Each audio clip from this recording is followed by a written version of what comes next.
Silence. Silence, j'ai dit. Toi là-bas, 50 lignes. Non, c'est abusé, Pardon? vous mettez des punitions pour rien. Pardon, à moi? 100 lignes. Oui, 100 lignes. Quoi? Mais je vais les faire en 100 ans. 200 lignes et tu les feras maintenant, pendant que les autres iront en récréation. Ouais. Il y a un boss ici. C'est qui le boss? C'est qui le boss? C'est qui le boss? C'est moi.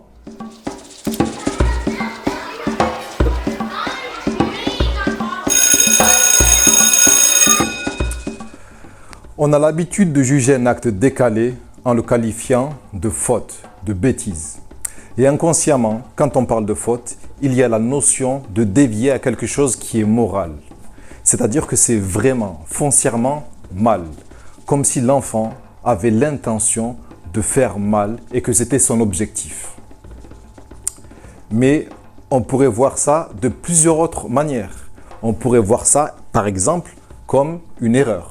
Une erreur de jugement, une erreur de faiblesse, une erreur parce qu'à ce moment-là, je n'avais pas d'autre solution, une erreur pour me faire remarquer, pour que j'existe dans le regard de la maîtresse, de mes camarades, de mes parents ou de mes frères et sœurs. Et si on voyait les choses de cette manière, il se peut que nous orientons nos actions vers autre chose que du jugement et de la punition.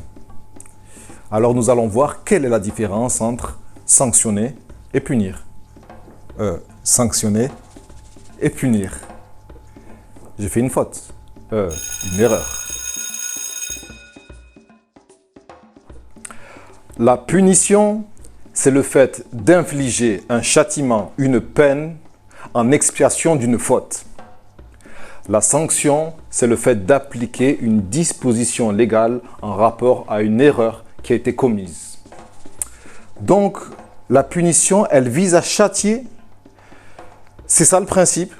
Ça veut dire que si moi j'ai ces lunettes, mon modèle, c'est de faire mal à quelqu'un qui est plus faible que moi.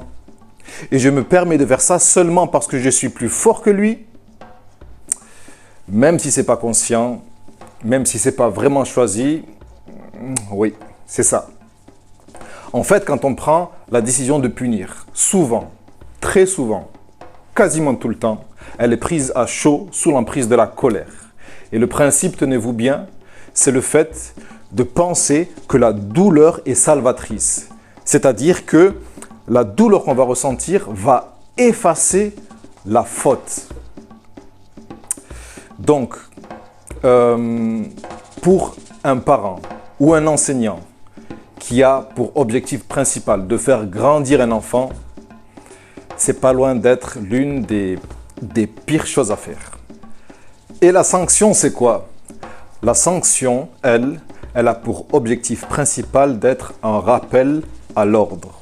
Et qui dit rappel veut dire que les règles du jeu ont été communiquées bien avant. Une autre différence de taille, la sanction, elle, vise l'acte, quand la punition vise la personne. Donc, il n'y a pas nécessité d'accompagner une sanction avec des grandes phrases ou des remarques du genre « c'est bien fait pour toi, tu l'as bien mérité, de toute façon, il n'y a que comme ça que tu comprends ». La version arabe de ça, c'est « shahfik » pour les intimes. La sanction, elle n'est pas prise à chaud, car elle découle d'un processus qui est connu de l'adulte et de l'enfant. Encore mieux, l'enfant a pris part à son élaboration.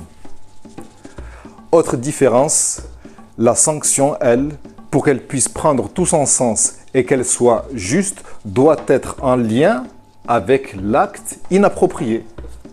Donc, faire 200 lignes de « je ne parlerai pas à mon camarade lorsque l'enseignant fait son cours », le lien entre le bavardage et la musculation du poignet, moi, je ne la vois pas.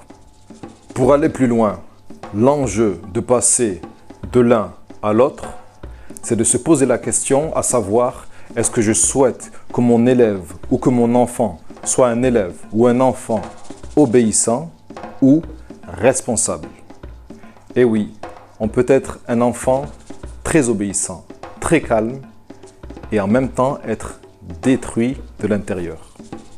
Car l'enfant va construire la croyance que pour être accepté par son modèle ou son groupe de copains ou de copines, il faut qu'il prenne sur soi.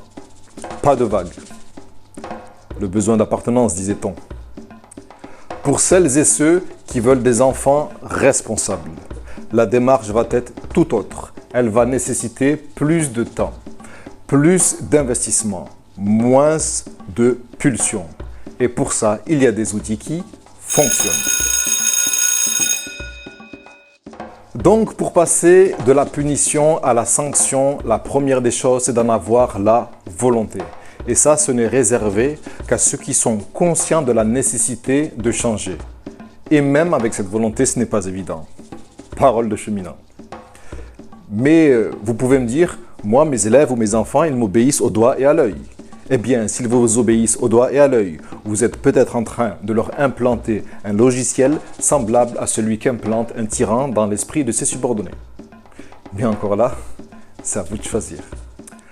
Premièrement, nous allons définir les règles ensemble pour que l'enfant puisse savoir ce qu'il attend lorsqu'il respecte les règles et lorsqu'il ne les respecte pas simplement. Et ceci va pouvoir protéger l'adulte de ses excès de colère. Lorsque nous allons faire ça, ce n'est ni plus ni moins que la valeur de la justice que nous allons pouvoir incarner, que nous allons pouvoir faire vivre. Deuxièmement, être objectif. Et on ne peut être objectif que par rapport à un acte et pas une personne. Car on ne juge pas une personne et on ne résume pas une personne au pire de ses actes, n'est-ce pas? Donc, les paroles humiliantes, poubelle. On va les remplacer par « ce que tu as fait n'est pas correct ». Et ce que tu as fait ne te représente pas et ne te résume pas. Et tu as déjà prouvé que tu n'étais pas ça. Et tu vas encore le prouver en faisant ceci, cela, etc. Beaucoup mieux, non? 3. La sanction va être la privation d'un droit ou d'un privilège. Comme tu connais la sanction liée à ceci, tu ne pourras plus faire cela. Nous t'avions donné l'autorisation de faire ceci, maintenant c'est fini. 4. Il va y avoir réparation en lien avec l'erreur qui a été commise quand c'est possible et opportun. Alors, s'il vous plaît, mettez dans les commentaires ce que vous avez mis en place et qui fonctionne pour encadrer les enfants ou les élèves et éviter de tomber dans la punition gratuite. Alors voilà, c'est beaucoup plus fourni et complet au niveau du sens que le fait de faire des centaines de lignes de finalement c'est pas bien ce que j'ai fait. C'est plus prenant, c'est différent. Mais si nous voulons des résultats différents, il faut prendre l'habitude de perdre ces mauvaises habitudes et de faire les choses différemment. Voilà, alors je vous laisse en vous rappelant que la faute est à la punition, ce que l'erreur est à la sanction. Hal salaytum ala nabi, est-ce que vous avez prié sur le prophète? Et que la paix soit sur ceux qui éduquent à la paix.